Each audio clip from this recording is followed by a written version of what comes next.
Hello, friends. This is Dave Hurwitz, executive editor at ClassicsToday.com, here with 16 Jewish musical masterpieces I couldn't live without. Now, a lot of you asked me to do lists based on nationality, French, German, Irish, I don't know, whatever the nationality was. And I've been working on them, and we're doing them. But it occurred to me that it was important, at least it was important for me as part of my own identity, to treat the Jewish composers as a group apart. And the reason isn't because they couldn't be, members of whatever country they happened to be living in, but because they were treated as a group apart throughout most of history. Indeed, in many respects, they still are. Because the Jewish diaspora, of which I am a proud card-carrying member, is both a religion and an ethnicity. It's not a race. I hate that idea. Jews, for the most part, are Caucasians. Most of them, not all of them, but most of them. And so it's not a racial thing at all, but it's also not a nationalistic thing, as it was defined in the 19th century, where Jews were regarded as a foreign invader in the body politic. But however you slice it, throughout history, the Jewish diaspora have always been people outside the mainstream. They were underdogs. They were begging sometimes for the right of participation in whatever national culture they happened to be involved in, because it was their home. And they were being loudly told that they were not allowed to participate, and it was not their home. Even when they converted, it really made very little difference, because especially in the 19th century, where all those appalling racial theories were common, Jews were regarded as a separate race. Just like the gypsies, or you take another group, pick a group, any group, and stick them in some sort of theoretically homogeneous body politic, and they were considered to be outsiders. And so, in terms of their participation in the arts, and particularly music, Jews had their uneasy coexistence with the majority group, whatever that group happened to be. And as a result of that, I think they created, frankly, a very interesting body of work, of artistic work, that was in some ways characterized by their position as an outsider. And that took two forms, basically two forms. On the one hand, there were the Jewish assimilationists, who did their very best to try and be plus catholique que le pape, as the French would say, more Catholic than the Pope, to assimilate as much as they possibly could, and to create works which were indistinguishable from what everyone else was doing. But then as the 19th century wore on, and anti-Semitism became more rife, and also Jews became more successful, it was a simultaneous process, a very interesting one. Part of the reason anti-Semitism became more powerful and more widespread was because of the success the assimilationist Jews had integrating into the wider culture. One of the greatest examples of that in the 19th century was the violinist Joseph Joachim, who was the poster child for the self-hating Jew. He converted to Christianity, repudiating his Judaism in the most repulsive possible terms, in a letter to Liszt, actually, and was the greatest violinist of his day, and had an immeasurable impact in the history of his instrument, and with numerous works created for him. But he was always considered a Jew, even despite the fact that he converted. And so, his position was an uncomfortable one. Despite the adulation, despite the success, you were never quite sure that whatever you accomplished, that your position was a secure one in the society in which you lived, especially in Central Europe. So, that's one example, but we'll talk about others as we go through. But after the assimilationists, there was an interesting historical moment, a sort of artistic awakening in which Jews became part of the more forward-looking, avant-garde, progressivist wing of musical culture. This was also in association with the rise of political doctrines such as communism and socialism, and the other radical ideologies that characterized the decline of the monarchies, and of the old system of European politics. And I think a lot of that had to do with the hope that in these new radical societies, Jews would be accepted, which of course they weren't, at least not entirely. So it's just a very interesting historical moment, the 19th and early 20th centuries. And it's not something that we can go into in extraordinary detail because we're here to talk about music. So the music, yes, here are my 16 Jewish musical masterpieces I couldn't live without. Works written by Jewish composers, some of whom wished they weren't, perhaps, or thought they weren't, but who have always been regarded as such no matter what.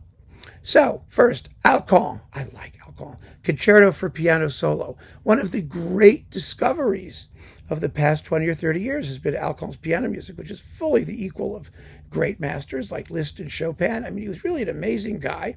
He was a religious Jew for his entire life, which partly accounts for his neglect posthumously.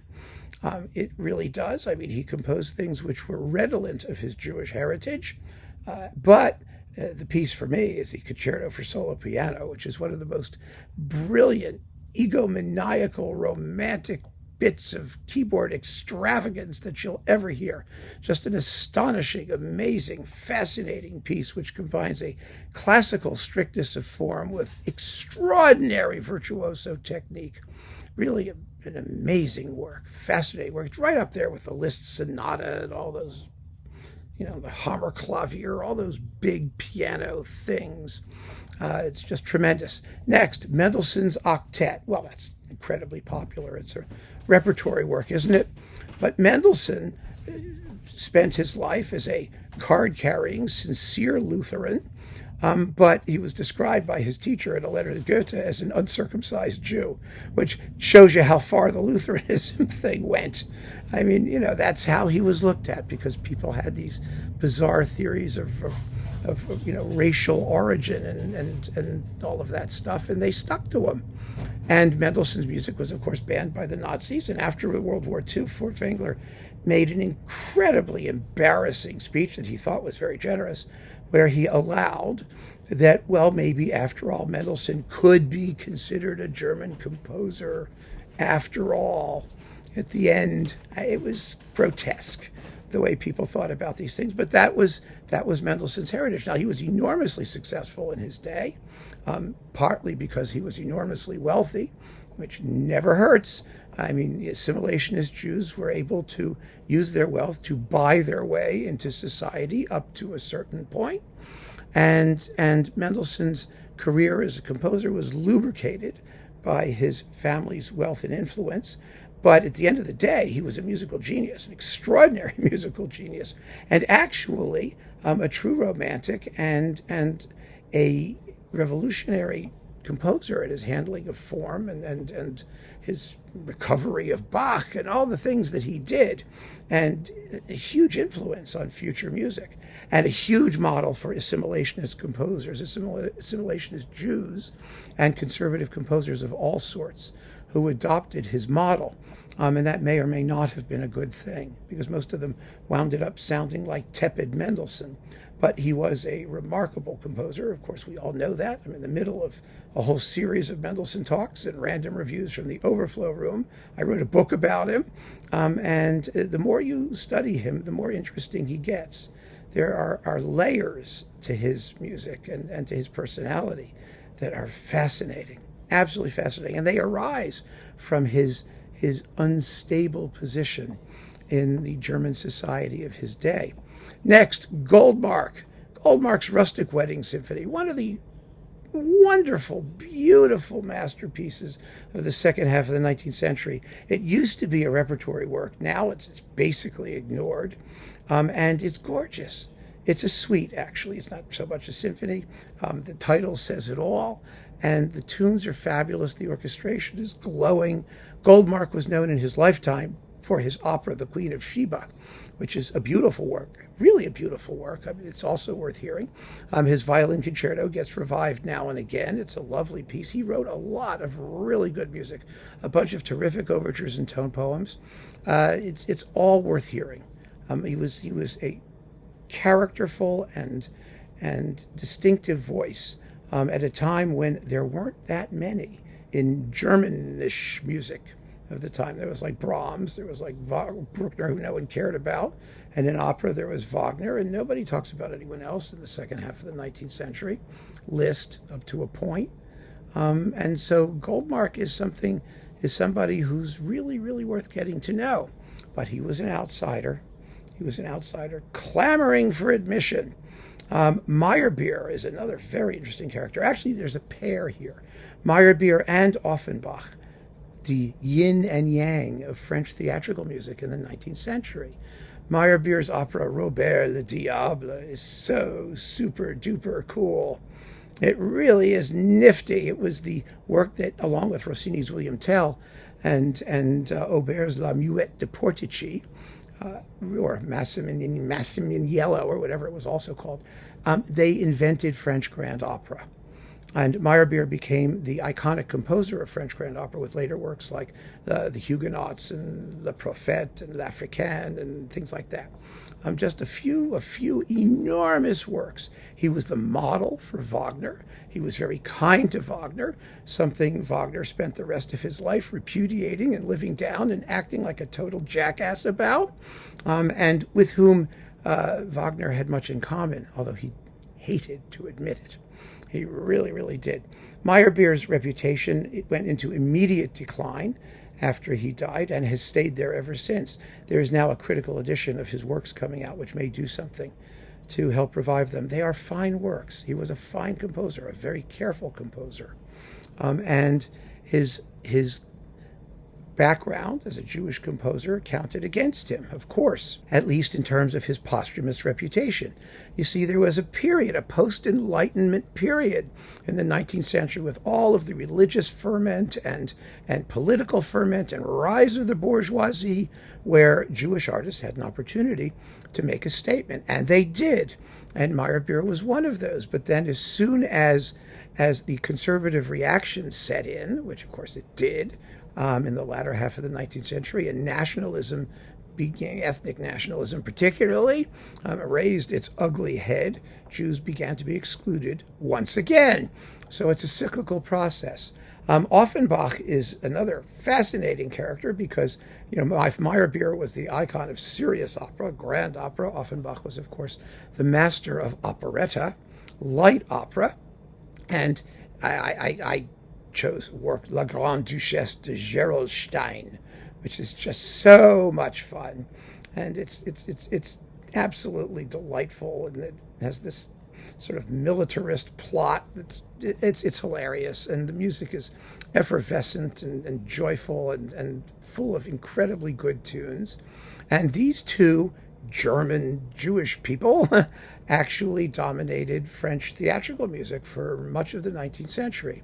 A fascinating phenomenon, which was to some extent, put in perspective by subsequent events, such as the Dreyfus Affair and other things that happened in France toward the end of the 19th century, the beginning of the 20th century.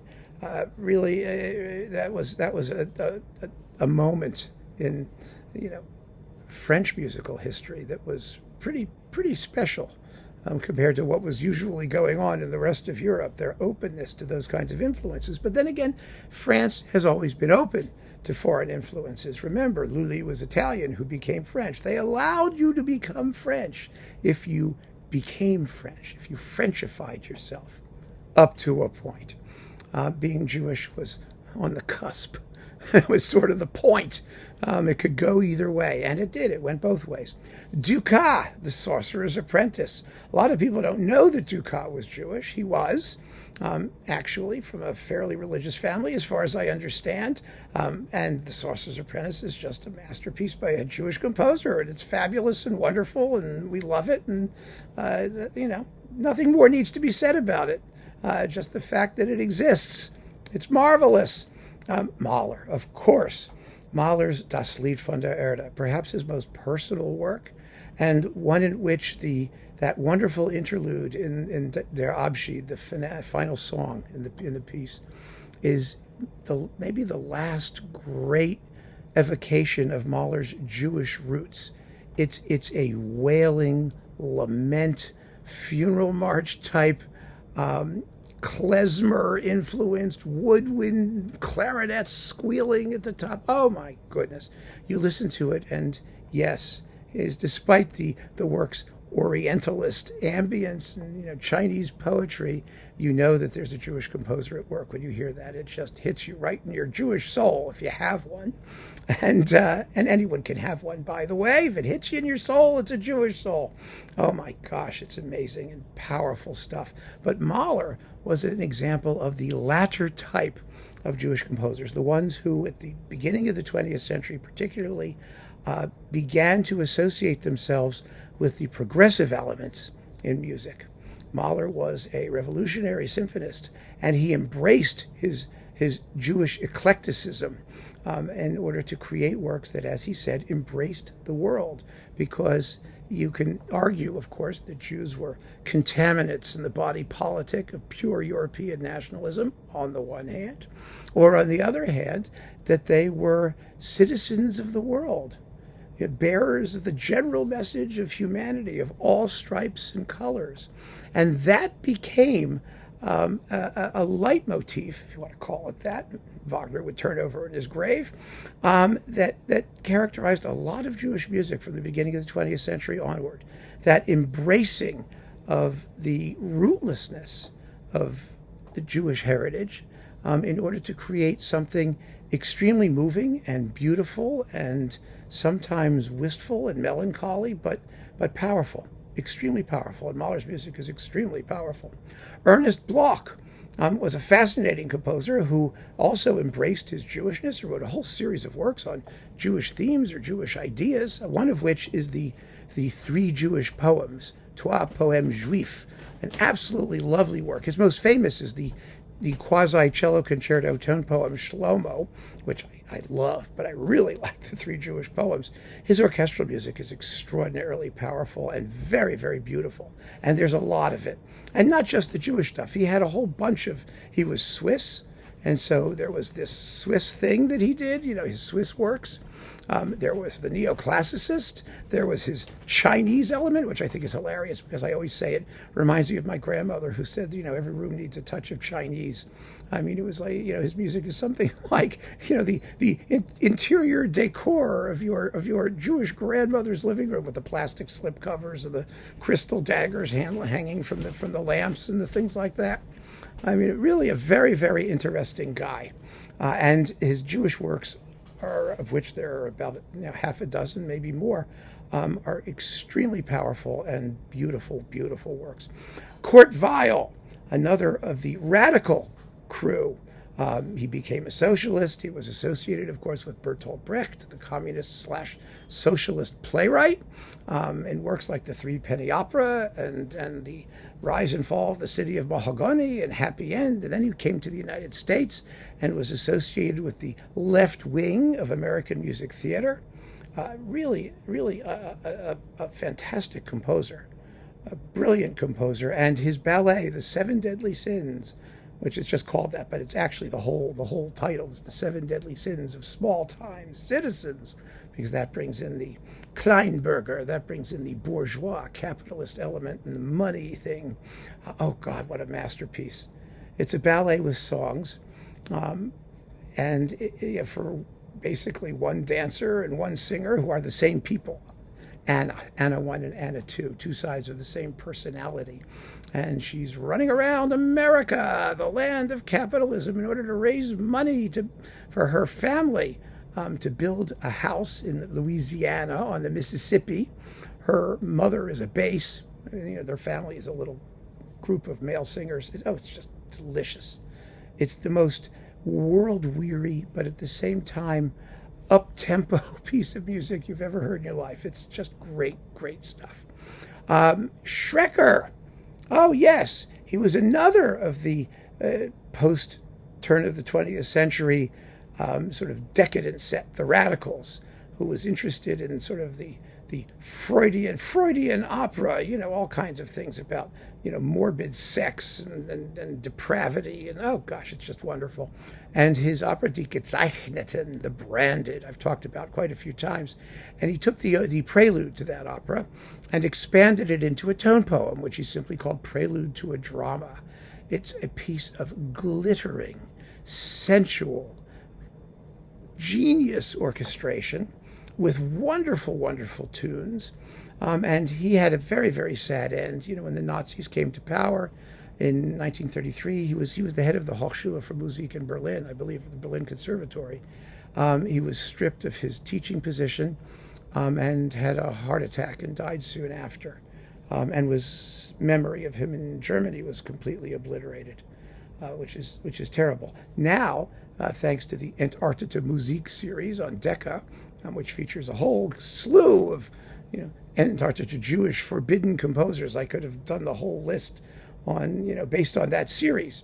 But this was Jewish musical masterpieces I couldn't live without. This is my personal selection, the things that really struck me personally as things I like to listen to lots of times rather than historically interesting stuff. But there's a ton of wonderful music in that series, which I keep asking Decca to box up and reissue. But yeah, the Prelude to a Drama by Schreker is extraordinary. Franz Schreker, remember that name. We've talked about his Chamber Symphony, which is also a masterpiece. There aren't a lot of orchestral pieces. Most of what he wrote were operas. After Schreker, Gershwin, of course, why not? Porgy and Bess. Porgy and Bess is another special work. It's not that Gershwin was one of the radical group, but he was in his way. First of all, he was interested in popular music, where Jewish composers, such as what's his name? I can't remember the names. They'll come back to me. But Jewish composers were having a huge influence and impact in the world of popular music and also in jazz, because these were outside of the lily-white, closed, rich, moneyed society that was in charge of the classical music culture. Irving Berlin, that's him, who I met, by the way, at one point before he died, because he lived over on Beekman Place when I was living on 52nd Street in Manhattan. He was like 104 and totally senile, and his keepers were out walking him one day, and I ran into him, and I walked past and said, "Excuse me," and he turned around and said, "Hello, I'm Mr. Irving Berlin." I said, "Whoa, nice to meet you." Anyway, but Gershwin was one of those composers who was on the outside looking in and attempting to make a rapprochement between popular music and jazz idioms and classical idioms. And the fascinating thing about Gershwin and Porgy and Bess is that there is a series, and there are a couple that move me immensely, actually, and they're in this list, of works in which social consciousness and sympathy for the outsider, and it doesn't matter whether they're Jewish outsiders. In this case, they happen to be African American. Is characteristic of the work, and it's something. It was a project that Jewish artists pursued, whether they were in Hollywood or working in television or working in music or music theater. Really, really powerful statement about injustice and equality and positive qualities that were lacking in the society of the day. Porgy and Bess is an incredibly moving example of this, and it's also the great American opera. And it's just a thousand pities that in today's ridiculously polarized atmosphere of political correctness, some people object to Porgy and Bess because it's by a white guy about black people, which I think is so completely and utterly beside the point. It's almost impossible to start enumerating, but but that's definitely one of those works in which I think the Jewish consciousness of fairness and equity and the promise of America really asserts itself, and it ought to be seen that way. Another amazing work in that vein was Schoenberg's A Survivor from Warsaw. Schoenberg is a fascinating case because nobody much likes him as a composer. I mean, he's hard. He was not a lovable composer. He was a difficult composer. He was intentionally difficult. Even his tonal music is difficult. And nothing sounds like anything else. That is, his style was constantly evolving, whether it was tonal or not tonal. He looked at it as all of a piece. And he was right, because it was all equally truculent is the word. He was a fascinating personality. And A Survivor from Warsaw is one of the most gut-wrenching statements of Jewish identity in all of music. And I just think it's amazing. An amazing work. And however uncomfortable it may be, because it's atonal and because they're 12-tone and because of what the story is about somebody who thinks the Germans think they've killed him in the obliteration of the Warsaw Ghetto, but he survived, and he's recounting what he remembers, the moment when all of the remaining prisoners or members of the ghetto are marched into the railroad cars to be taken to be gassed at Auschwitz, and they all start spontaneously singing the Shema Yisrael, the Hebrew statement of faith. And it is, I don't know, I mean, it's a piece that's hard to listen to.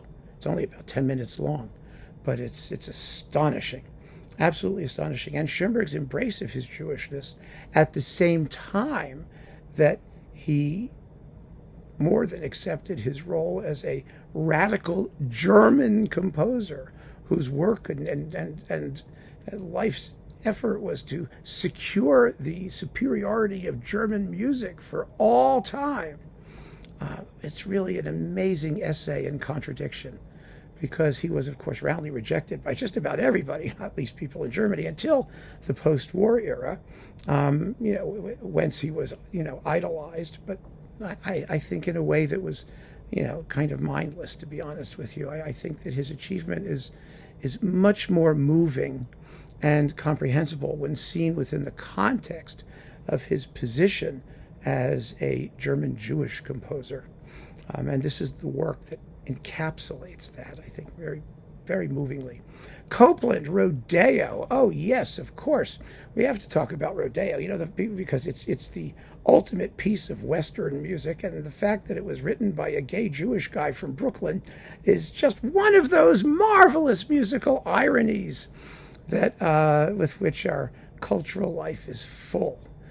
People love to, sneer at, anti-Semites and people like that love to sneer at Jewish artists and Jewish this and Jewish that. But the idea, and it's such an American thing, a wonderful American thing, actually, that the icon of American music should have come from this person. And Rodeo is that icon. My goodness. I mean, it was the beef commercial, real food for real people, ha ha, He-Man, all that stuff. I mean, it's wonderful, absolutely wonderful. It was a great ballet choreographed by Agnes de Mille, and the music has just become part of our ethnic American consciousness. And it was done that way by a guy whose Jewishness was absolutely and homosexuality were both essentially taken for granted. And that's just a wonderful thing. It really is. Franz Waxman. We have to talk about the Jewish influence on film music, which was one of the great contributions to classical music in the 20th century.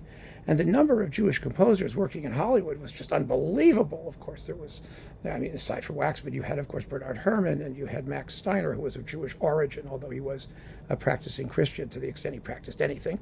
And Elmer Bernstein and Jerry Goldsmith, and, just the list goes on. And at Korngold, it just goes on and on and on and on and on of great Jewish composers. I mean, I wanted to throw some Korngold in here, but I'd already talked about a bunch of his works previously. So, in film music and other things in our lists. So I left him off this list, but you can put him on if you want.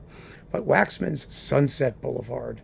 Oh, God, I love that score. I mean, it's so, so fabulous with Norma Desmond and, her doing Salome and that final scene, which is a paraphrase of the closing scene from Salome in modern tango rhythm. Oh, my God, it's just incredible. An amazing score, an amazing contribution to an entirely new medium of incidental music by an enormous coterie of Jewish composers, most of which, or many of which, the first generation of which, let's put it that way, consisted largely of refugees from Europe during the Second World War. And Germany's loss was America's gain and Hollywood's gain. And then, of course, that next generation, Bernard Herrmann and Goldsmith and Bernstein, whatever, that speaks for itself. Really, just a phenomenal coterie of incredibly gifted composers, the majority of whom at the time were Jewish, actually. And then we have Leonard Bernstein, the real Leonard Bernstein. Sorry, Elmer. But, the one most people think about, unless you're a film music buff, because Elmer was really just as gifted, frankly. Leonard Bernstein's West Side Story. Of course. It's another one of those wonderful pieces by, a sort of Jewish collaboration about, ethnic minorities and people's inability to get along with each other and outsiders in society. And it's a tragedy. Of course, the story is Romeo and Juliet. It's applied to a universal tragedy, and it takes place in Hell's Kitchen in New York, and it's absolutely marvelous. And you all know the music. We don't have to go into it. But I do want to conclude with one of the most iconic, I think, exemplars of that passionate Jewish yearning for equality and tolerance and love and peace. Rodgers and Hammerstein, South Pacific. It is a musical comedy. Broadway and musical comedy were, to a large extent, with the exception of Cole Porter and a couple other people, Jewish endeavors for much of the first half of the 20th century. And South Pacific is an incredibly moving story. I mean, it's about a white nurse who is in love with a plantation owner in the South Pacific during the Second World War who has mixed-race children, which she can't accept. And it contains one of the most passionate songs about racism and bigotry in the entire world of the theater. You've got to be taught to hate and fear. It's got to be drummed in your little ear. You know how it goes.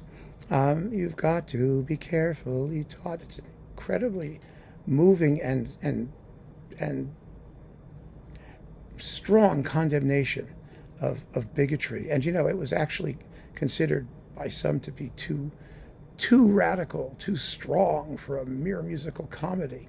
But they stuck it out, Rodgers and Hammerstein did, and it stayed in the play.